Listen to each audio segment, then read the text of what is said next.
The Minister for Finance and National Planning, Zainab Ahmed, has said the federal government would borrow over 11 trillion naira and sell national assets to finance the budget deficit in 2023. This will make up our discussion for today. My name is ADS. Let me take you on this ride. Just stay with me. The Nigerian government is proposing to spend 19.76 trillion naira for the 2023 financial year. This amount is 15.37% higher than the budget for 2022. How do they intend to achieve this? Government will be borrowing over 11 trillion naira and also will be selling off national assets to fund the budget. Now, this brings me to this important question I know will be on the lips of every reasonable Nigerian. Don't we as a nation have the capacity to generate revenue enough to sort out our yearly budgets and minimize our borrowing? Meanwhile, if you have the privilege to look through the budget for this year and the one government is proposing for next year, there is no much difference in what is contained therein. It's always repeated projects and proposals. What they have given enough money for this year will always be budgeted for next year. So what happens to the money already budgeted for the projects? Why are we doing this to ourselves? Why would our budgets not match up with the standard of living of the people? Trillions of naira yearly, and it's not rubbing off on the living standard of the people. With all the money we budget every year, we still don't have steady power supply. No good roads, no productions, refineries are shut down, education is pitiable already. Students are at home because of ASU strike, no proper Medicare or insurance, no jobs created. People are wallowing in abject poverty.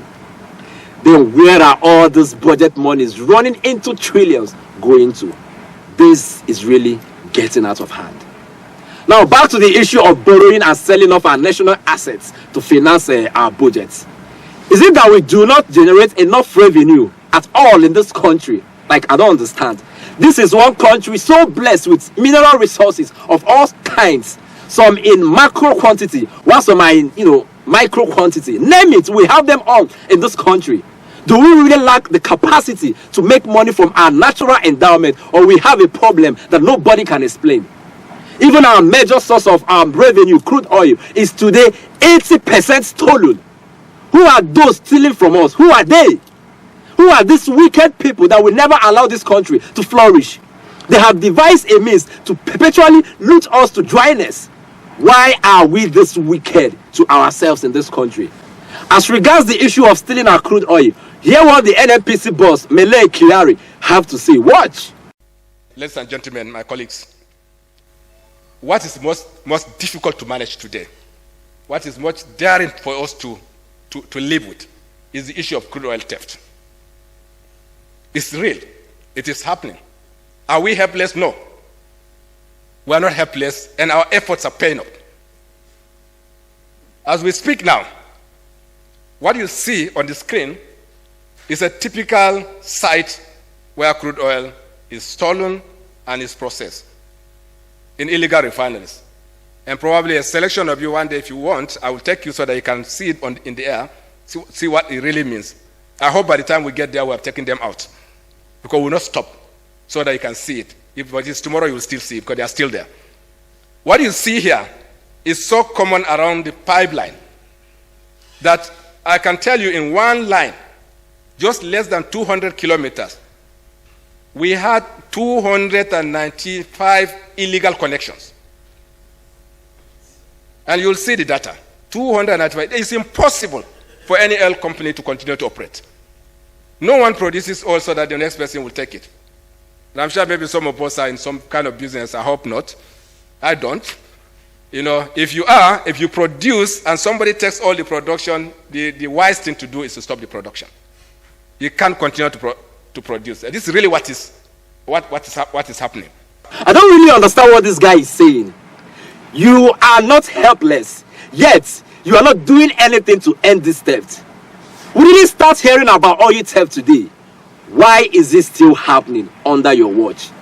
Then again, how can there be 295 illegal connections just on a single pipeline running less than 200 kilometers? And you guys are just knowing about this now.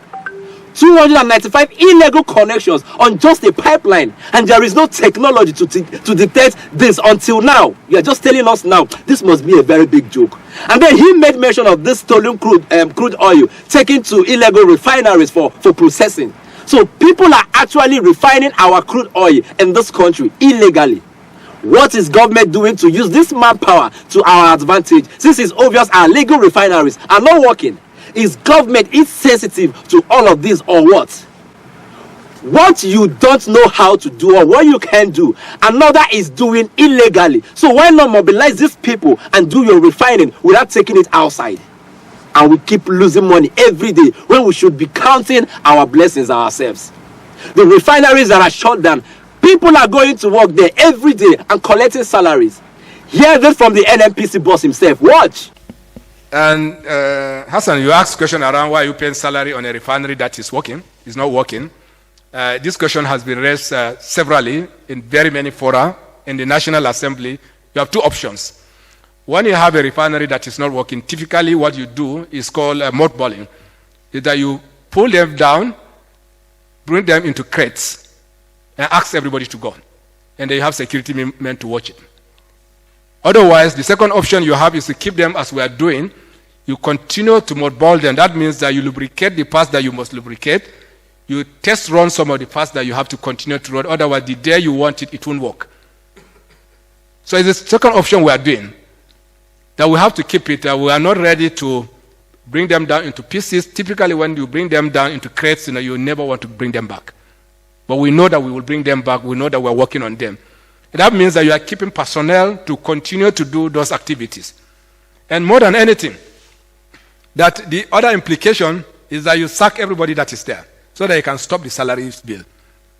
And this also is a matter that has gone to the National Assembly, and the informed position that we have, even by the clear wisdom of the National Assembly, that we can't do this at this point in time. He's trying so hard to justify why people are getting paid there. Which one is grazing and oiling going on in abandoned refineries? Why pay people for grazing and oiling when you do not even have plans for the refineries? Opening the refineries anytime soon, you don't have plans for it. You keep wasting our money and borrowing more. I'll talk about how much these people pay to ghost workers in our abandoned refineries in one of my presentations these days. You need to understand this corruption happening right under our nose. Hear how much of our oil is stolen every day. Watch. When you say you are losing 700,000 barrels per day of crude oil, we mean it. This is opportunity lost. There is no company that will produce oil and then you lose 80% of that and continue to produce the oil. So we deliberately shut down the pipelines whenever we see these infractions getting to a limit that we cannot control, that are not possible to be managed. So that means as we speak today, we know for sure there is at least 700 lock-ins that we could have produced that we can't do because we cannot guarantee the safety of the pipeline. 70,000 barrels of crude oil stolen every day, and our daily production is 1.2 million barrels per day. Isn't this laughable? More than half of the production is stolen, not by the common man, but by the high and mighty in the corridors of power. This is the height of wickedness. Yet we are borrowing instead of finding a lasting solution to oil theft. The NNPC boss has even pledged that by the middle of 2023, the country will be an exporter of premium motor spirits, PMS, popularly known as fuel. His reason being that the NNPC have 20% shares with the Dangote refinery, and that the refinery have the capacity to produce 50 million liters of PMS. That would be more than enough for the country and also enough for exportation. Hear him speak on this. Watch. NNPC owns 20% equity in the Dangote refinery. And not only that, and we're very proud of this, we are not only owning 20% equity, we have the first right of refusal to supply crude oil into that plant. And also, by right also, we have access to 20% of the production from that plant. That means that whatever it does, we have a right to take 20% of that production as our part of our equity. And this refinery, if it does come up, and it will come up because we are on the board of that company now. We know what is happening now. That it will come on stream by the mid of next year. If it does, this refinery alone, because it has 650,000 per barrel capacity and a different technology, which means that it can crack the crude in a manner that you can have more gasoline than a typical refinery. That means that that refinery has ability to produce up to 50 million liters of PMS. So the combination of that and our own ability to bring back our refinery will completely eliminate any importation of petroleum product into this country next year. You will not see any importation into this country next year. This is very practical. This is possible. As a matter of fact, when we are done with our own refineries and the Dangote refinery, very many other small initiatives that we are doing, small modular condensate refineries that we are building, if that happens, and we are very optimistic it will happen, you will see that this country will now be a net exporter. As a matter of fact, it will be a hub of export of petroleum product, not just to the West African sub-region, but to the rest of the world. This will happen. The flow of supply will change. By middle of next year, it will change. I pray this becomes our new reality come 2023. We will hold him by his words when the time comes. This country is blessed. Let nobody tell you otherwise.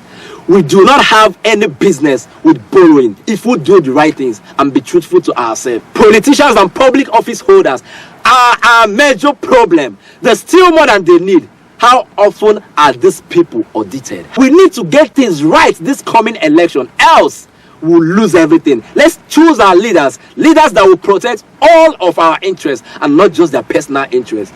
God willing, we will get it right this time. Enough of the borrowing. Only a clueless government will borrow money the way this government does. So please, clean up your PVC and get ready for 2023. We will send all these clueless politicians back to their villages.